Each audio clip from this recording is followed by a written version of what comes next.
All right, to the guest line. Cory Shaffer is with the Amplos Group. He is a mental performance coach.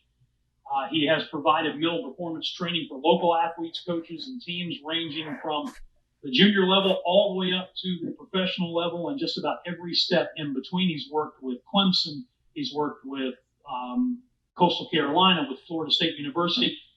He's been around. He has seen a lot, and with everything that's going on in the sporting world today, led by the story that continues to manifest itself with Simone Biles at the Olympics in Tokyo, I thought we needed to get an opinion from somebody who actually knows what they're talking about, as opposed to just throwing things against the proverbial wall. Cory Shaffer, welcome to Offsides with Marc Ryan. Without Marc Ryan, with me, Dan Scott. How you doing? I'm doing really well, Dan. Thanks for having me on.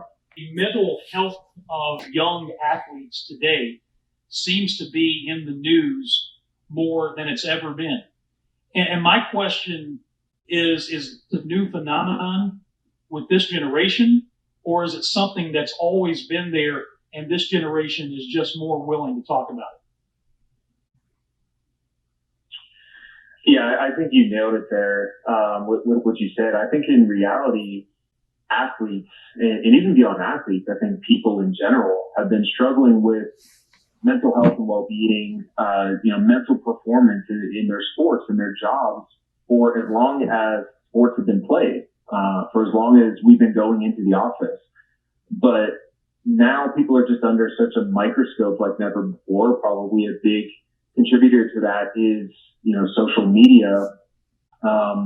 But now I think, as you mentioned, this generation is just a little bit more willing to talk about that. I think previous generations, the mindset was very much just, keep your mouth shut, and kind of just keep going, push through it. And ultimately what we found, I think if you look back, I think we've seen some athletes, professional athletes who have come out, former professional athletes who have admitted, I struggled for a long time. That's ultimately what got me out of my sport, because I just couldn't handle the mental demands of it. And so we see that at the time, just like, oh, so-and-so, I guess they're not as good as I thought they were, right? They sort of just fade into the abyss. They retire. Now I think what we're understanding is, again, that this has been happening for years. It's been happening for decades, but this generation definitely feels a bit more empowered to discuss some of those issues, just like they would, the ACL injury, right? Or the Tommy John surgery. It's now, mentally, I'm not fully able to perform, just like I might not be able to fully perform physically if I had a physical injury. So do you see this kind of thing in athletes that you deal with on a regular basis? Yeah, it comes in various forms.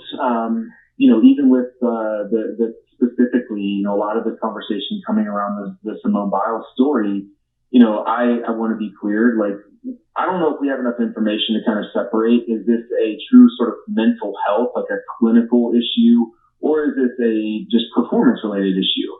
I deal in the performance realm, and yes, absolutely. This is what we're seeing and speaking with athletes on, and again, not even just athletes. This is business executives and corporate people.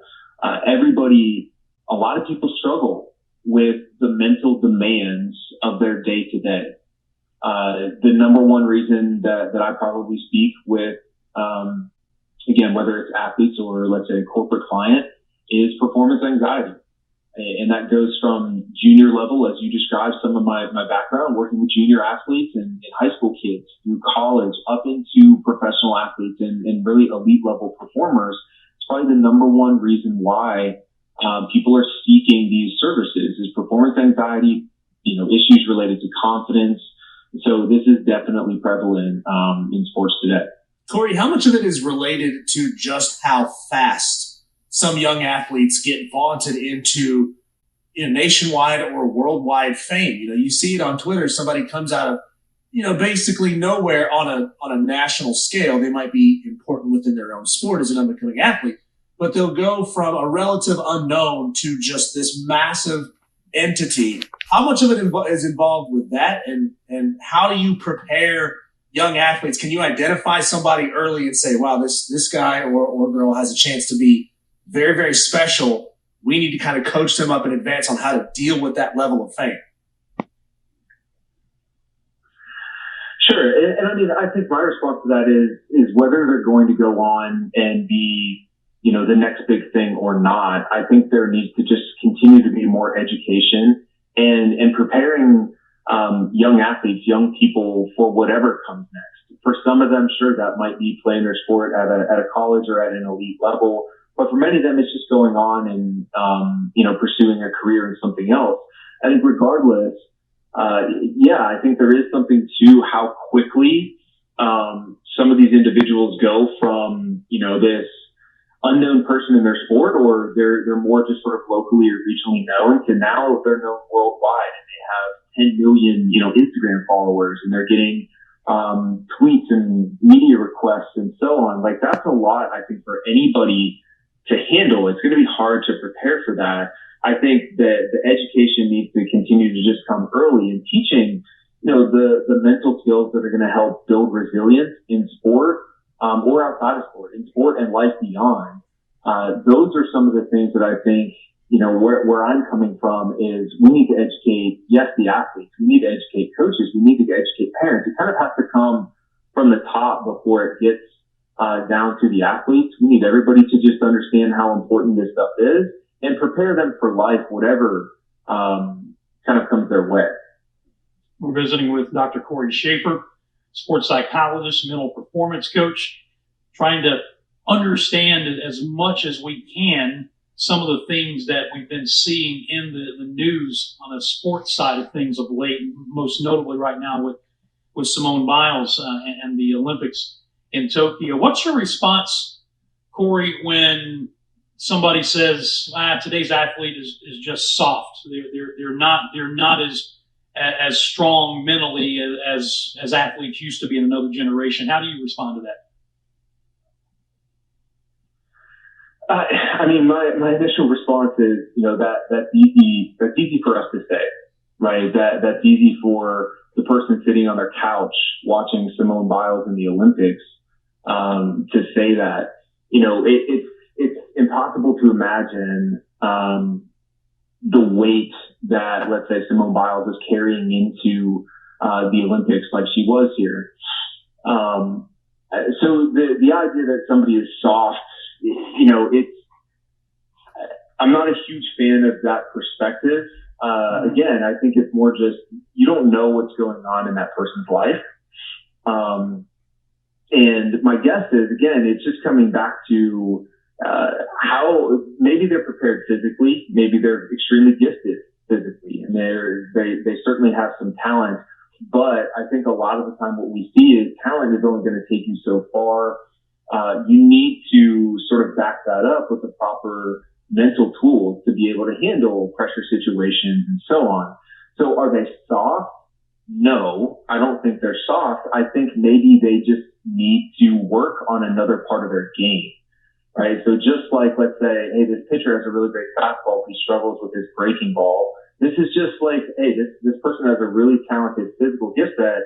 They just need to work on that mental part of the game. And you've heard, for decades, people have been talking about how important that mental part of the game is, right? Oftentimes you hear it's at least 50% of my sport, right? But how much time is really put into coaching that part of the game, that part of the sport? Typically, the answer is not a whole lot. And so we're equipping, athletes, I think, to be prepared for moments that they're just not. We're under preparing them for those moments, right? And so it's one thing to do this in a comfortable environment in practice. It's a whole other thing to take it to a larger stage in front of a bigger audience where now there is maybe some pressure. And so the idea that it's soft, I think it's maybe an antiquated view on things. And I think that's the benefit of what we're seeing right now is just hopefully this does sort of change how we look at sports, how we look at athletes. As sports, in the 21st century evolves, I think we have to kind of go with it. This is just the next step. We got a little less than a minute. Let me ask you this before we go. Can you understand someone questioning along this line, though? And then just bear with me. This is not somebody who's at this level for the very first time and getting to Tokyo and freaking out because she's never been there before. She's already an Olympic gold medalist. She's the best gymnast in this country, and it's not even close. She has been on every big stage you can be on. So can you understand why some people might say, why now? She's already been through this. Why is it bothering her now? Sure. Yeah, absolutely. I think my response to that in this particular case, what makes it unique is because of the sport, because it's gymnastics and because of what she's doing physically. If she's not 100% there mentally, right, this isn't like, a football player or a basketball player who's just not quite feeling his best, but he can kind of go out and compete with what he has. And even if he doesn't have a great game, like he's at least laying it on the line. This is one where if she can't trust what she's doing, if she's not fully confident with what she's doing, she could really hurt herself. And that's what makes this particular case, in my opinion, sort of unique is, I'm not a gymnast. I don't know a ton about gymnastics personally. I think that's a variable in this that is unique, that we need to keep in mind is if she can't be confident in what she's doing, she might hurt herself. That is a problem. I might buy into that argument more so, again, if we're talking about another sport and it's just about an athlete who isn't quite feeling supremely confident. I get that a little bit more so then. So hopefully that answers the question. Yeah, that's good stuff. We've been visiting with Dr. Cory Shaffer, sports psychologist, mental performance coach. I'll just leave you with this. Yogi Berra once said that 90% of the game is half mental, and I'll let you go figure that out. You're the psychologist. All right. Thanks a lot, Dan. Hey, thank you for joining us, especially on short notice today. All right. That is Dr. Cory Shaffer from the Amplos Group, amplos.com, amplos.com.